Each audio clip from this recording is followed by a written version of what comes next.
Karen said my wife's wheelchair ramp ruined the neighborhood's beauty and reported it to the HOA. They threatened to fine us daily and remove the ramp until the city inspector showed up and flipped everything. Now the HOA is being sued, and Karen is hiding in shame. If you think kindness should always win over cruelty, hit that subscribe button and turn on notifications. Where are you watching from? Drop your city or country in the comments. We love seeing where our HOA Stories family is from. I never imagined a simple accessibility ramp could trigger a neighborhood war. But then again, I never imagined living next door to someone like Karen. My wife, Alana, was in a terrible accident a few years ago. Her spine was damaged, and she's been in a wheelchair ever since. We bought this house specifically because the front yard was flat and ideal for installing a gentle, safe ramp from our porch to the driveway. When we moved in, we submitted all necessary plans to the city and received full approval for a standard code-compliant ramp. It wasn't flashy, just a smooth, pale wooden slope with a handrail, tucked neatly to the side of our porch and painted to match the trim of the house. But the moment Karen saw it, you'd think we built a roller coaster in the front yard. She stormed over, arms crossed and mouth twisted into that disapproving sneer she wore like a second skin, and said, "That better be temporary. It's an eyesore." I calmly explained that it was permanent and necessary. Necessary for whom? She snapped. I gestured toward Alana, who had just finished a difficult therapy session and was resting inside. Karen rolled her eyes and muttered, "People like that shouldn't be living in an HOA-controlled neighborhood." I was stunned. That was the moment I realized we weren't just dealing with a nosy neighbor.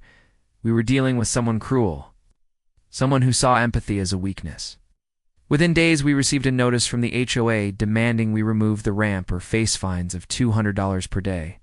They cited vague aesthetic violations, even though no such clause applied to accessibility structures. I called the HOA president, but of course, it was Karen. She claimed the ramp violated neighborhood beauty standards and gave us 10 days to comply. Furious, I documented every communication, took photographs, and emailed the city, attaching copies of the ramp approval and the threatening letter. Meanwhile, Karen escalated. She posted about us in the neighborhood Facebook group, mocking us, claiming we were lowering property values. One night we came home to find eggs splattered on the ramp. Another day someone left a note saying, "If you can't walk, maybe you shouldn't live here." Lana tried to stay strong, but it crushed her spirit. She stopped wheeling outside, stopped gardening, stopped smiling. That broke me. I was on T about to let a bitter neighbor and a power-hungry HOA bully the love of my life. I began researching federal ADA laws, state housing codes, and HOA overreach cases. And that's when I discovered something interesting. HOAs are not above accessibility laws. I compiled a thick folder of evidence, reached out to a disability rights attorney, and got in touch with a city council member who knew about Karen's past behavior. Turns out we weren't the first family she had harassed. There was a couple 2 streets over who had a deaf child and installed a visible alert system on their door. Karen tried to get it removed. Another neighbor had added solar panels. She reported them too. What Karen hated more than change was visibility, especially when it disrupted her picture-perfect illusion of suburban sameness. So I made it my mission to make our fight as visible as possible. I called the local news. I sent an email to the city's Department of Housing Accessibility.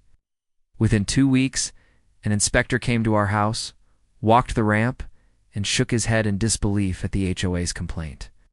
"This is not only legal," he said, "it's necessary. And what they're doing is likely illegal." That was the beginning of the storm.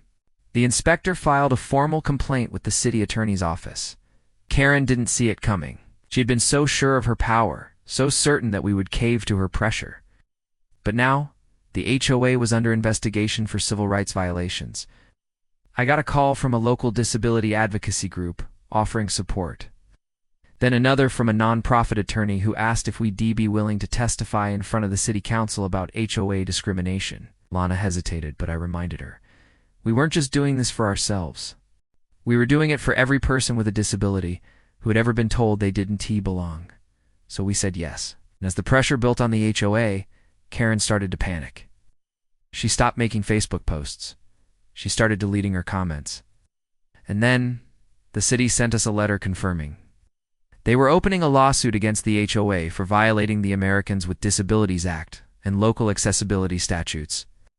The moment that letter arrived, everything shifted. The smug silence that Karen wore like armor began to crack.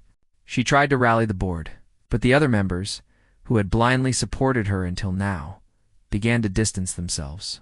Learned from one of them, a timid older man named Mr. Buckley, that Karen had personally pushed through the motion to penalize us without a full vote, claiming it was an emergency matter.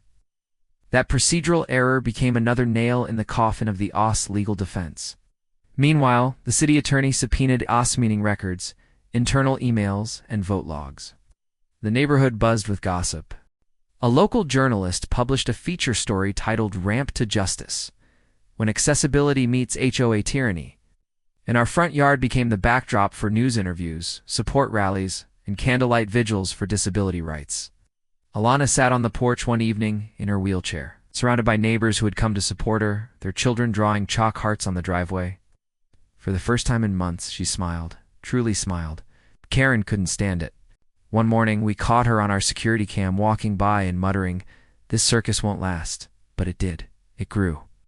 The mayor released a public statement condemning the HOA's behavior and pledging full support for accessible housing. Then, in an unexpected twist, the Federal Department of Housing and Urban Development opened a secondary investigation after a whistleblower forwarded them. Emails from Karen where she referred to our ramp as a disgusting piece of sympathy architecture. The final blow came during a public hearing at City Hall. Karen, red-faced and defiant, tried to justify her actions, saying things like, "If we let one person build whatever they want, everyone will." The council members were unmoved. One calmly read from the ADA, reminding Karen that accessibility isn't a privilege, it's a right. Lana, dressed in a simple blouse and her favorite earrings, rolled to the front of the room and gave a quiet, powerful testimony. She didn't rage, didn't cry. She simply told them how it felt to be made invisible, to be punished for needing help, to be shamed for existing differently. By the time she was done, even the council members looked shaken. The lawsuit moved forward, and the court eventually ruled in our favor. The HOA was fined heavily. Karen was removed from the board, and a new set of inclusive, legally compliant HOA guidelines were written. The judge's closing remarks still ring in my ears. No neighborhood's appearance is more important than a human being's dignity. Karen disappeared from the public eye after that. She sold her house quietly and moved away. No goodbye, no apology, but we didn't need it. Our ramp remained, stronger than ever, decorated with flowers and warm hand-painted signs from neighborhood kids. And Alana, she reclaimed her life. She started a podcast on disability rights. She became an advocate. That ramp became more than wood and nails. It became a symbol of resilience, of justice, of a battle fought not with hate, but with truth. And every time someone walks by and asks about it, I tell them, that ramp didn't ruin the neighborhood, saved it.